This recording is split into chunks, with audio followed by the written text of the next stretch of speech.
A consultar precisamente y agradezco al coordinador del Centro de Estudios Financieros y de Finanzas Públicas, el licenciado Miguel González Ibarra, quien nos va presente a platicar, orientar sobre lo que se firmó esta mañana. Un gusto saludarle, muy buenas tardes. Buenas tardes, mucho gusto estar en este programa con ustedes. Bueno, pues ya escuchamos hace un momento este acuerdo por parte del secretario de Hacienda, quien lo dio a conocer y donde advierte pues que el objetivo central es que se reduzca el costo de estos productos que conforman la canasta básica hasta en un 8%. ¿Es viable? ¿Estaban los que tenían que estar en esta cadena de producción o faltaron algunos actores? Bueno, déjame comentarte por principio de cuentas, Julio, que sin lugar a dudas es una buena iniciativa de parte de la Secretaría de Hacienda y del propio presidente. Sin embargo, la canasta básica está compuesta de 120 productos. Aquí se refieren solamente a 24. Hay que tomar en cuenta, cada uno de ellos ha tenido un distinto comportamiento en estos últimos meses. Pero por ahí podríamos decir que de estos 24 andarán por arriba del 20%, muy cercano al 30%, algunos más, otros menos, ¿no? De tal manera que si actualmente se reducen en 8%, todavía quedan por encima de lo que era el precio antes de iniciar este año. ¿Y cuál es el problema? Pues el problema es que los ingresos no han aumentado. El propio presidente nos ha dicho que se van a tomar medidas en materia del salario mínimo hasta que se logre controlar la inflación.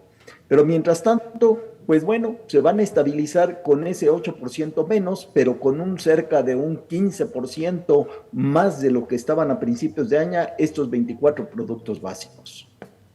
En ese sentido, es decir, habrá una estabilización, pero la inflación, pues básicamente el aumento salarial que se percibió el año pasado, pues queda prácticamente consumido con estas alzas que se han tenido en diversos productos. Sí, así es, Julio. Mira, en realidad estamos hablando a nivel internacional, incluso los organismos internacionales nos hablan de que en México lo que está existiendo es un incremento en la pobreza laboral. Es decir, los ingresos que perciben los trabajadores no alcanzan para lo que compraban a principios de año. Esto significa que en términos generales la pobreza que ya había aumentado en los años anteriores debido a la pandemia, debido pues a este confinamiento que se dio y merma de ingresos y demás, bueno, pues se va a continuar aumentando por lo menos en cerca del 3% en este año. Un factor, Julio, que ha venido ayudando a que esto no sea tan grave son las remesas de los trabajadores migratorios. Si bien están logrando un monto que es significativamente mayor y es un récord el que se está recibiendo en este año, hay que mencionar que de todas maneras han venido, la tendencia del crecimiento ha venido a la baja. Nos reportan ahí las autoridades del Banco de México, el análisis que hace BBVA Research, de que pues se ha venido siendo cada vez menor el crecimiento del dinero que se recibe del exterior. Actualmente en este último mes disminuyó a un poco menos del 8% el incremento que tuvo estas remesas del exterior.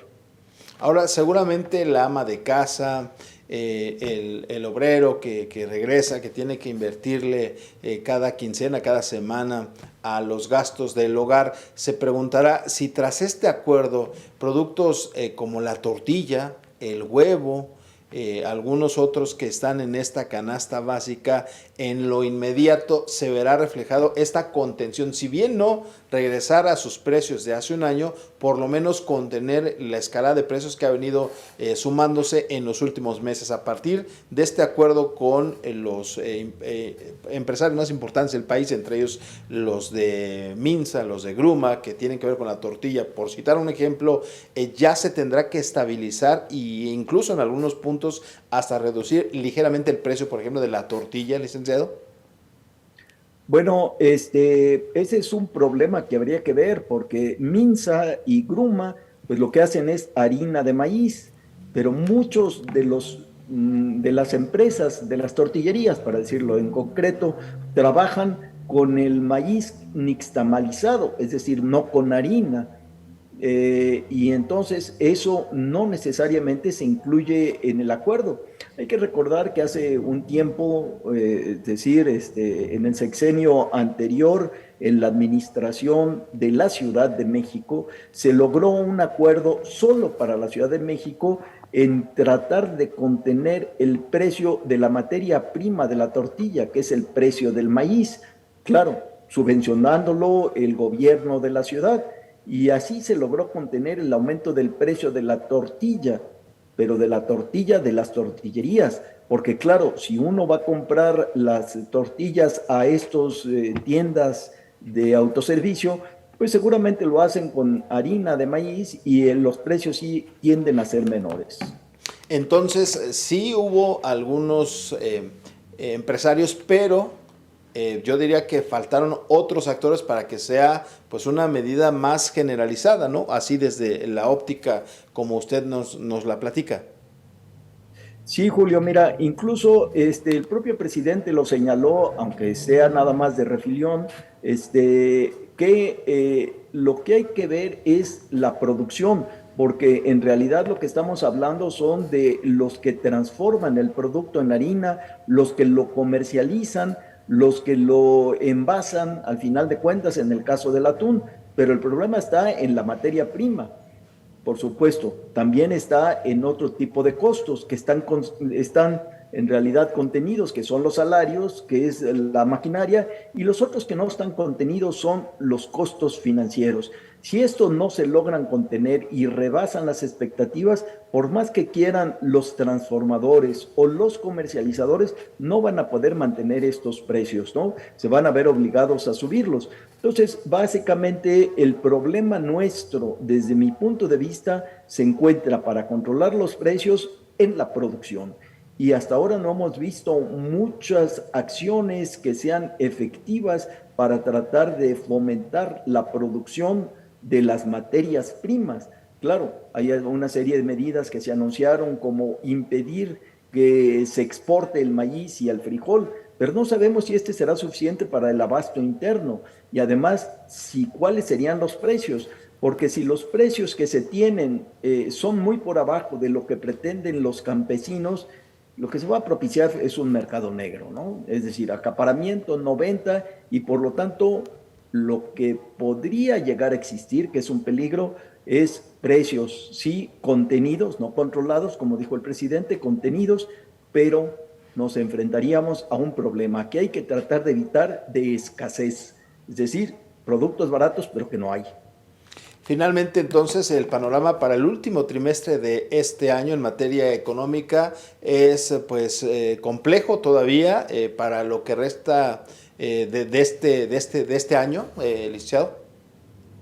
Sí, por supuesto, la inflación, como en este caso, que es un fuerte desequilibrio tanto en la demanda como en la oferta, es difícil de controlar. Lo único que se tiene para poder controlarla, pues son las medidas de carácter monetario para controlar los precios y para poder hacer que no tengan efecto en las familias, pues es la política fiscal.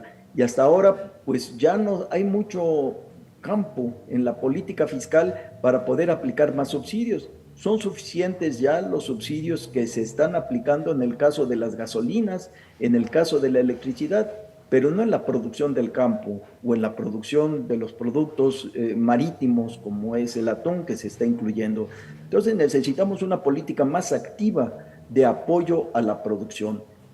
Y además, si no es en la producción, a la productividad.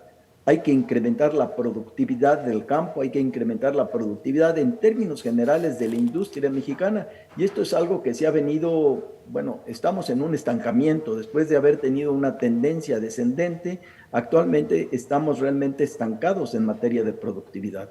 Pues ahí está el panorama. Muchísimas gracias por orientarnos precisamente en este tema y en lo complejo que ha sido para todos los mexicanos esta inflación galopante. Muchísimas gracias al licenciado Miguel González Ibarra. Él es coordinador del Centro de Estudios Financieros y de Finanzas Públicas de la UNAM. Un gusto, como siempre, platicar con usted. Muy buenas tardes. Buenas tardes, Julio, y un gusto estar con ustedes y con su auditorio. Muchísimas gracias. Nosotros vamos rápidamente a la pausa y regresamos con más información.